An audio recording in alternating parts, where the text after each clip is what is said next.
Engineering কি medicine YouTube চ্যানেলে তোমাদের সকলকে আরেকবার স্বাগত। আমি এখন নতুন আরেকটি আপডেট নিয়ে তোমাদের সামনে হাজির হয়েছি, যে আপডেটটি উঠে এসেছে আমাদের পাবলিক সার্ভিস কমিশনের অফিসিয়াল ওয়েবসাইট থেকে, অর্থাৎ schedule of forthcoming written or screening test.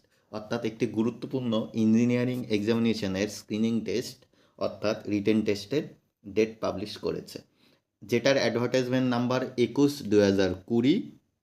যে পোস্টটি ছিল assistant engineer electrical in the West Bengal engineering service under the public works department, অর্থাৎ পিডাব্লিউডির যে ইলেকট্রিক্যাল ইঞ্জিনিয়ারের যে রিক্রুটমেন্ট নোটিফিকেশন বেরিয়েছিল অ্যাসিস্ট্যান্ট ইঞ্জিনিয়ারের জন্য, সেটার রিটেন ডেট অর্থাৎ রিটেন এক্সাম তোমাদের হতে চলেছে 30শে জুন 2টা থেকে 4টা, অর্থাৎ 2 ঘন্টা রিটেন টেস্ট হবে। Date of admit card downloading 21শে জুন থেকে তোমরা অ্যাডমিট কার্ড ডাউনলোড করতে পারবে, অর্থাৎ এখন পারবে না, 21 তারিখের পরের থেকে পিএসসির অফিসিয়াল ওয়েবসাইট থেকে তোমরা অ্যাডমিট কার্ড ডাউনলোড করতে পারবে। আরেকটি স্ক্রিনিং টেস্ট যেটা দিয়েছে সিনিয়র সায়েন্টিফিক অফিসার, যেহেতু এটা আমাদের ইঞ্জিনিয়ারিং মেন যে কোর ইঞ্জিনিয়ারিংয়ের সাথে রিলেটেড নয়, তো আমি সেটা আর বলছি না, ওটা ওই একই ডেটে হবে সকাল 11টা থেকে 12:30। স্কিম অ্যাট সিলেবাস, যেটা wbpsc.gov.in অফিসিয়াল ওয়েবসাইটে কিন্তু অলরেডি দিয়ে দিয়েছে। আর তোমাদের যদি মানে কোনো প্রবলেম বা কিছু একটা হয়, ইনকনভিনিয়েন্স যদি থাকে, ক্যান্ডিডেটরা ইন পার্সন মানে ফিজিক্যালি গিয়ে কমিশনের অফিসে 25শে জুন থেকে 28শে জুন 11টার থেকে 3:30টার মধ্যে যোগাযোগ করতে পারো। অ্যাডমিট কার্ড ডাউনলোডের কোনো প্রবলেম বা অ্যাডমিট কার্ডে যদি কোনো ভুল থাকে সেই বিষয়ে। তো আমি একটু সিলেবাসটা দেখে নিই, সিলেবাসটা অলরেডি দিয়ে দিয়েছে ওয়েবসাইটে, তো চলো সিলেবাসটা একটু দেখে নিই। অ্যান্ড সিলেবাস যেটা আমি তোমাদের সামনে তুলে ধরবো। আর এখানে একটা জিনিস তোমাদেরকে বলে রাখি, এইটা যেহেতু অনেক দিন আগেকার 2020 নোটিফিকেশন, অনেকে ভুলে গেছো, তো আমি একটা বলি, এই যে নোটিফিকেশনটি বেরিয়েছিল তার একটা করেজেন্ডাম নোটিফিকেশন বেরিয়েছিল, যেটা 107 পিএসসি সিলেকশন /1S46 2022, যার ডেট ছিল মার্চের 23 তারিখ 2021-এ। এবার আমি একটু বলে দিই করেজেন্ডামটা কী রিলেটেড বেরিয়েছিল। যে প্রথমে যে ওরা নাম্বার অফ ভ্যাকান্সি ডিক্লেয়ার করে দিয়েছিল নোটিফিকেশনে, কতগুলো ভ্যাকান্সি ছিল সেটা আমার এখন এক্সাক্ট মনে নাই, আমার চ্যানেলে ভিডিও বানানো আছে। পরবর্তীকালে সেই ভ্যাকান্সিটাকে ওরা রিডিউস করে দেয়, ঠিক আছে, অর্থাৎ নাম্বার অফ ভ্যাকান্সি যেটা ছিল সেটাকে রিডিউস করে দেয় এবং তার একটা অপশন দিয়ে দেয়, একটা পার্টিকুলার ডেট দিয়ে দেয়, সেই ডেটের মধ্যে অ্যাপ্লিকেশন উইথড্র করে নিতে। মানে অনেকে যারা, কারণ ভ্যাকান্সির উপর বেস করে অনেকে অ্যাপ্লাই করে, তো ভ্যাকান্সি বেশি থাকলে অনেকেই বেশি অ্যাপ্লাই করে, কম থাকলে অনেকে ভাবে কম ভ্যাকান্সি আছে অ্যাপ্লাই করবো না। যেহেতু ভ্যাকান্সি পরবর্তীকালে কমে গেল, এই জন্য ওরা একটা সুযোগ দিয়েছিল যে কেউ যদি চায় তার অ্যাপ্লিকেশনটাকে উইথড্র করে নিতে পারে, আর তার অ্যাপ্লিকেশন ফি সে আবার রিফান্ড পেয়ে যাবে। তো তারই একটা করেজেন্ডাম ছিল।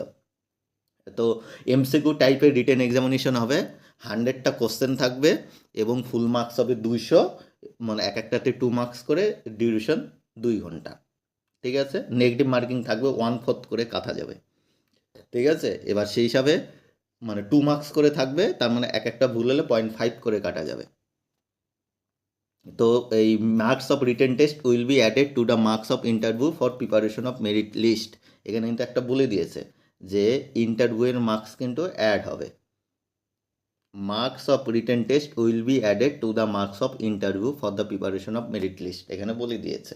জেনারেলি কিছু কিছু ক্ষেত্রে যে স্ক্রিনিং টেস্ট যেটাকে বলে, স্ক্রিনিং টেস্ট মানে রিটেনটা হয়, তার মার্কসের উপর বেস করে ইন্টারভিউতে কল করে, কিন্তু রিটেনের মার্কসটা আর ইন্টারভিউতে অ্যাড হয় না, কিন্তু এটা কিন্তু অ্যাড হবে, সেটা বলে দিয়েছে। তো সিলেবাস ডিটেলসে চলে যাব, এখানে পুরো সিলেবাসটা বলা আছে, তোমরা ডাউনলোড করে নিবে, পিএসসির অফিসিয়াল ওয়েবসাইটেই আছে, ঠিক আছে। এখানে টোটাল যে সিলেবাস ডিটেলসটা আমি বলে দিলাম, ডিগ্রি লেভেলের উপর বেস করেই কোশ্চেন পেপার সেট হবে, যেটা এটার কোয়ালিফিকেশন ছিল গ্র্যাজুয়েশন।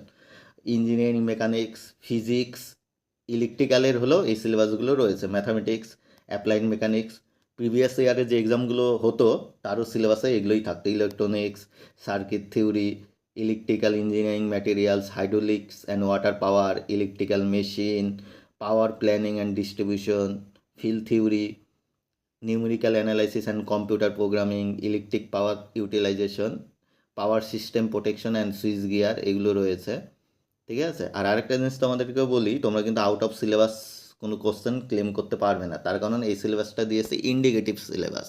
এই ডিগ্রি লেভেলের অর্থাৎ কোয়ালিফাইড যে কোয়ালিফিকেশন ছিল তার উপর বেস করে ডিগ্রি লেভেলের যে কোনো কোশ্চেন কিন্তু হতে পারে। সিলেবাসটা জাস্ট একটা গাইডলাইন হিসাবে, যে এখানে যেগুলো মেনশন আছে তার ভিতর থেকেই আসবে সেটা নয় কিন্তু। গ্র্যাজুয়েশন লেভেলের সিলেবাসের উপর বেস করে কোশ্চেন কিন্তু যে কোনো জায়গা থেকে সেট হতে পারে এই টপিকগুলোর উপর বেস করে, ঠিক আছে? সাবজেক্ট আলাদা নয়, এইগুলোর উপরে। যেমন ইঞ্জিনিয়ারিং মেকানিক্সের এখানে কয়েকটা জিনিস আছে। এবার ইঞ্জিনিয়ারিং মেকানিক্সে কিন্তু আমি বলি এই জিনিসগুলো নিয়েই যে শুধু ইঞ্জিনিয়ারিং মেকানিক্স হয় সেটা নয় কিন্তু, ঠিক আছে? গ্র্যাজুয়েশন লেভেলে আরও কিছু জিনিস থাকতে পারে, সেখান থেকে কিন্তু কোশ্চেন হতে পারে। এবার এখানে ইঞ্জিনিয়ারিং মেকানিক্স আছে, ফিজিক্স আছে, কেমিস্ট্রি নেই, যে কেমিস্ট্রির থেকে কোশ্চেন নেবে সেটা নয়। সাবজেক্টটাই কিন্তু যে কোনো টপিকের উপর থেকে কোশ্চেন দিতে পারে গ্র্যাজুয়েশন লেভেলে, ঠিক আছে? থ্যাংক ইউ পুরো ভিডিওটা দেখার জন্য। নেক্সট কোনো আপডেট আসলে অবশ্যই তোমাদেরকে জানিয়ে দিই।